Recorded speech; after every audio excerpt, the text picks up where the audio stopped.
Welcome back everyone to your daily servings of Amphibious mobile suits. Slothcake's here to guide you along this marine mischief. And today, to no one's surprise, we're going to the 1-year war to look at one of the many mobile suits that was supposed to partake in the invasion of Jaburo. So let's introduce him, the MSM-08 Zogok, a familiar look with an uncanny appearance.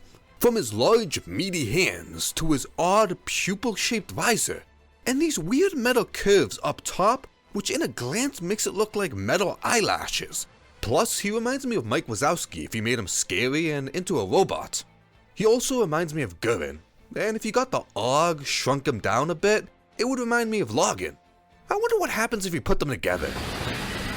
Ooh, neat. Anywho, back on topic.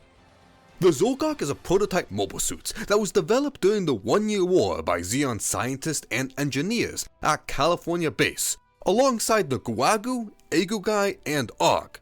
These mobile suits were made to partake in the invasion of the hidden underground Federation headquarters, Jaburo. However, due to Char initiating an early assault due to finding a secret entrance, this caused many of these mentioned mobile suits to not even participate in that battle. Anyways, if you look at the Mecha Mike Wazowski over here, especially his name, it's quite obvious where he originates from. The Zogok is based off the Zogok.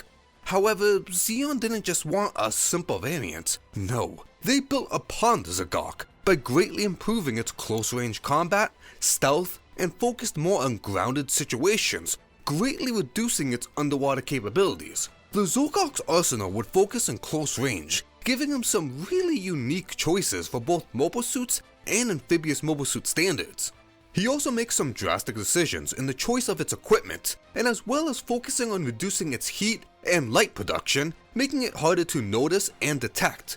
But before we get into all that, let's go look at some numbers.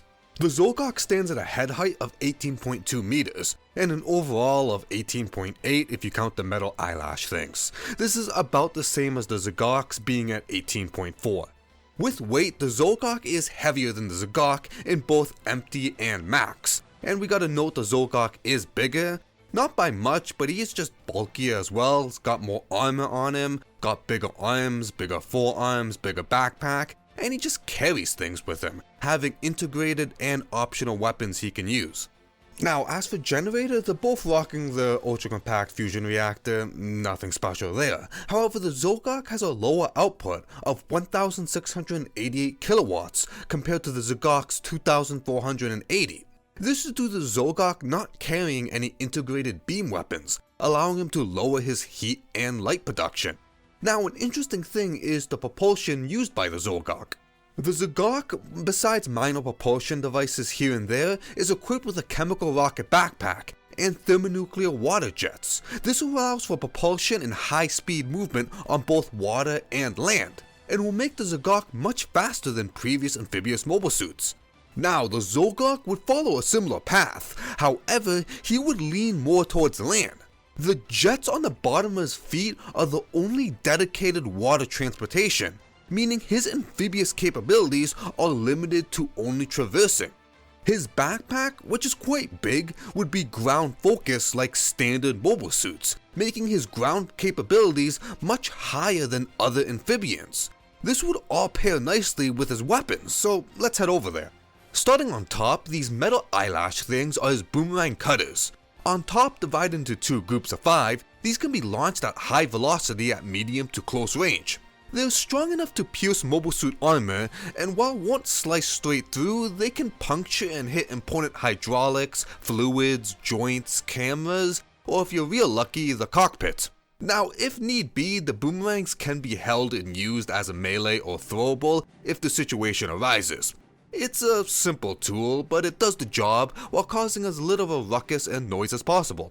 Next we will head to his arms, which have these extra large forefinger manipulators that, while not iron nails, which are typical for Zeon's amphibians, allows him to partake in fisticuffs, delivering blows that can easily dent and destroy armor.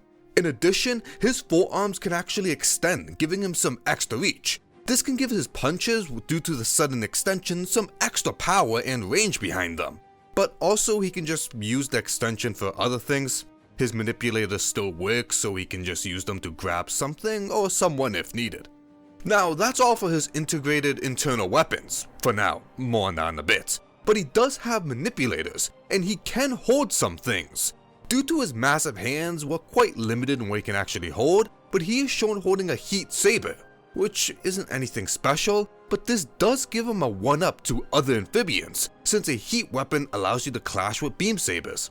Now, Grabby over here could use other heat melee if you really want, it's just that the heat saber seems like the best bet due to his large hands taking up the entire handle, when normal mobile suits could easily two-hand the heat saber. But while on this topic, maybe due to the Zogok's large hands and thick arms, he could maybe one-hand, maybe not perfectly but with some general use, a two-handed heat weapon. Next, for optional choice, the Zogok can equip the Stormfrosts. These are one-off mid-range rockets that are not equipped with any tracking device, so you're gonna have to aim well. While he can only carry 2 at a time, it is an additional range weapon, which is always appreciated, and this has much more kick behind it compared to his boomerang cutters. So besides what I mentioned, maybe while not shown, he could use throwables like grenades. It's just that while he does have manipulators, his hands are far too big to grasp normal weapons, so it's quite limited to what he can actually hold. However, here lies an interesting workaround. You see, while badly damaged, the Zogok actually survives the battle in Gundam Unicorn, and appears in the Gundam Unicorn manga The Noble Shroud, where he gets repaired and his right arm gets replaced with a 5-finger manipulator, which makes it so he can now hold regular weapons. He was shown to hold the Mer-sized beam rifle, which is just really neat. It gives him a strong range option in the form of a beam rifle, plus it just gives him more utility. But that's his arsenal. Geared to work in the dark caverns of Jabura, the Zogok would minimize detection, specializing in close combat.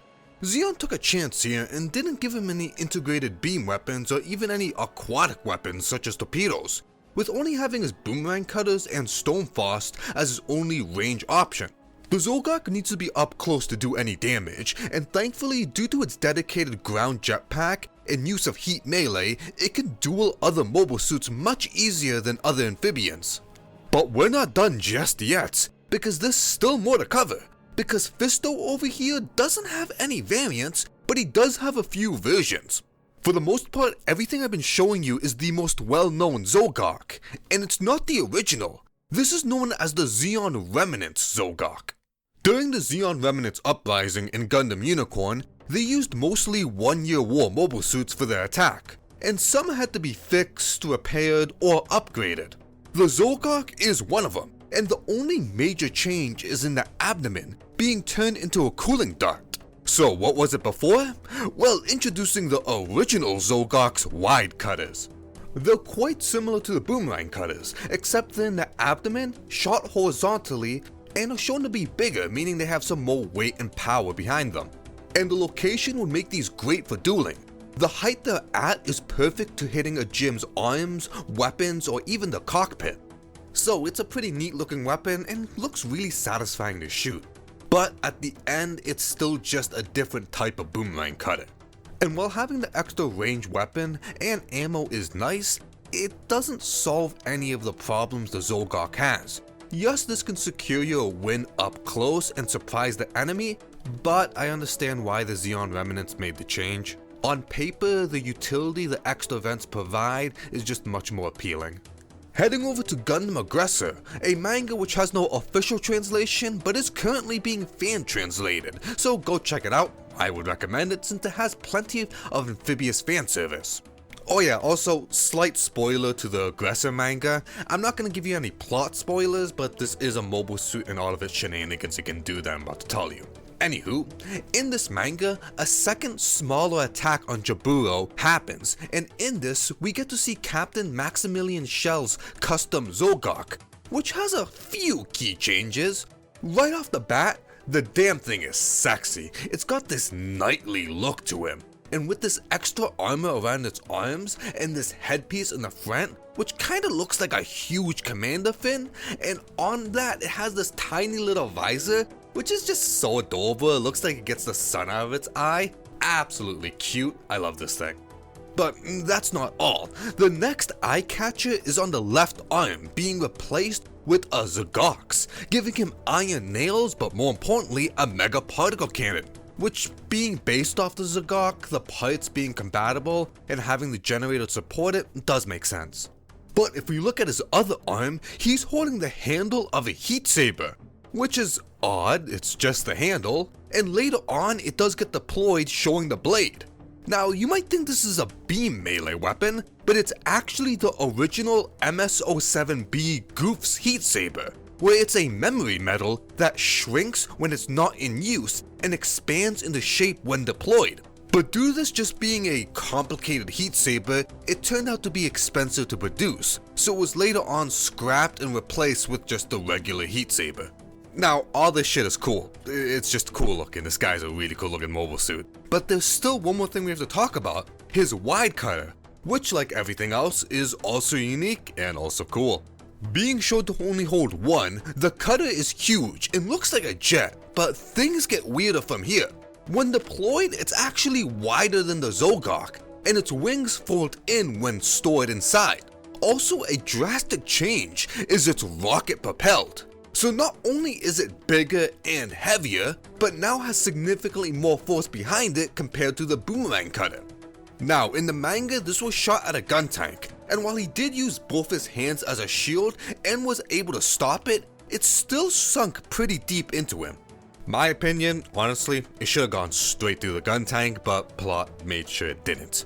Now, is this weapon cool? Absolutely. Is this the best weapon he has? Is it absolutely needed? Is it vital to his operation? It's some like real super robot shit. Look, I know this thing is cool, but this is something like Voltus or Mazinger would use. While cool to use, I would rather have the extra vent for the utility purposes. Also, just as a small side note, I'm really surprised this thing doesn't explode. It kinda just gives off that vibe. I'm really surprised it just doesn't blow up. Anyways, that's Max's custom Zogok, absolutely kino, amazing. Go read Gundam Aggressor.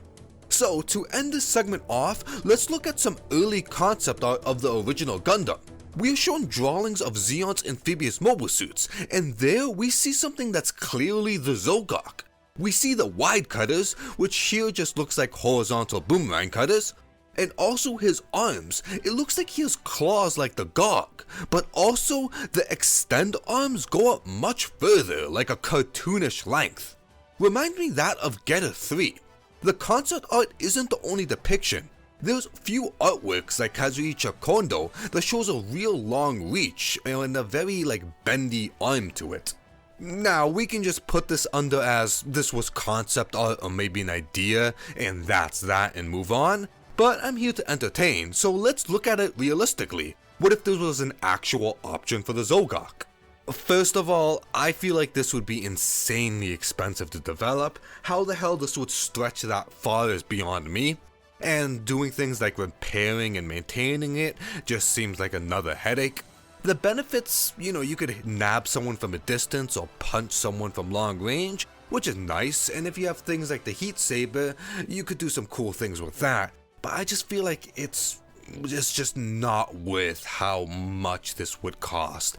In the back of my head, I feel like, oh my god, this is gonna cost so much to develop, and I feel like it's just not worth it, because like I said, let's look realistically. You're not Getter 3, you're not Musashi, you're not gonna grab someone and throw them into the stratosphere. Anyways, with all that through, let's talk about some Gunpla, shall we? Now, the Zogok does have some kits of him. He has a high grade, which is the Gundam Unicorn Zeon Remnants version that released in 2013. This is the most modern version, and overall I heard it's pretty nice. I don't think I have one. I might. It might be somewhere in my backlog, but I don't like looking in that closet. It's kinda scary. Anyways, there is a P Bandai version, and besides the color and it having a clear red heat saber option, I don't think there's any other difference. They look identical, which is nice. It doesn't mean you're missing out on much. Now, if neither of those tickle your fancy, next up probably won't as well, but I'll mention them anyways. Released in 1982, known as the first Gundam grade, we do have two Zogoks, one in 144 and the other in 1100. Now these are really old kits, so if you do track them down and get them, you're gonna have to put a little elbow grease into them because they're just rough around the edges. They're nothing like modern kits now. We've come a long way. But they do have this like derpy look to them, which just makes them really cute, so if you do want to hunt them down, I recommend getting them, because like the SD kits, they just look adorable and look nice on the shelf. But now that's everything, I think. Hopefully.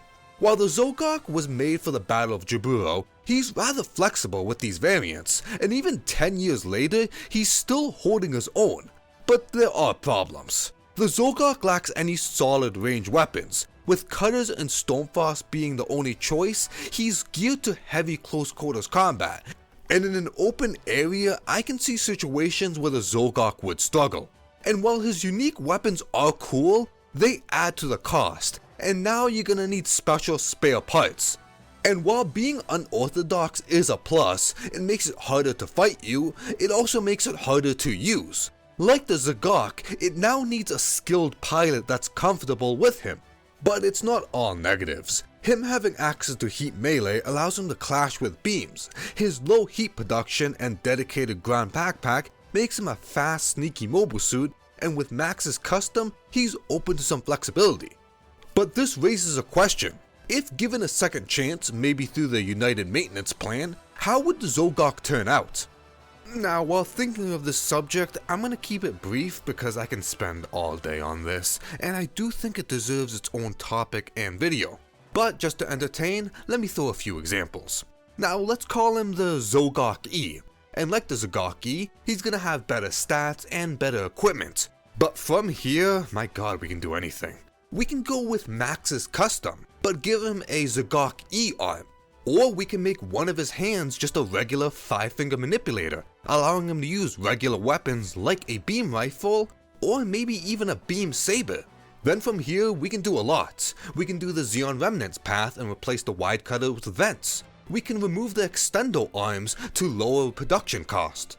And if you don't want to give him a beam rifle, we can give him internal beam weapons. Or maybe none at all, and we go the path of the Camphor and give him a shit ton of thrusters, making him a speed demon on the ground. And we can't forget, he would have access to the orange jetpack found in the Hygog and Zogok E. Now, I can spend all day here just giving you examples, which like I said, I might do in the future. So if you want to take a crack at it, go ahead and leave in the comments. You can make something practical that would be realistic for the time, or just go crazy, who cares. But let's just end it off here, because now that's everything. A mobile suit that maybe in a different timeline got the spotlight, but even for something like him, he has quite a bit of info. Honestly, it's quite surprising. I didn't think it would have this much. I went into this thinking it was going to be just a short, simple video, but yeah, here we are. That was longer than I expected. Anywho, thank you all for watching. A bit longer than usual, but for those who are still here, I appreciate it. Tune in next time for some more senseless rabbling. Bye bye, have a good one, Slothcake's here, and hope to see you next time.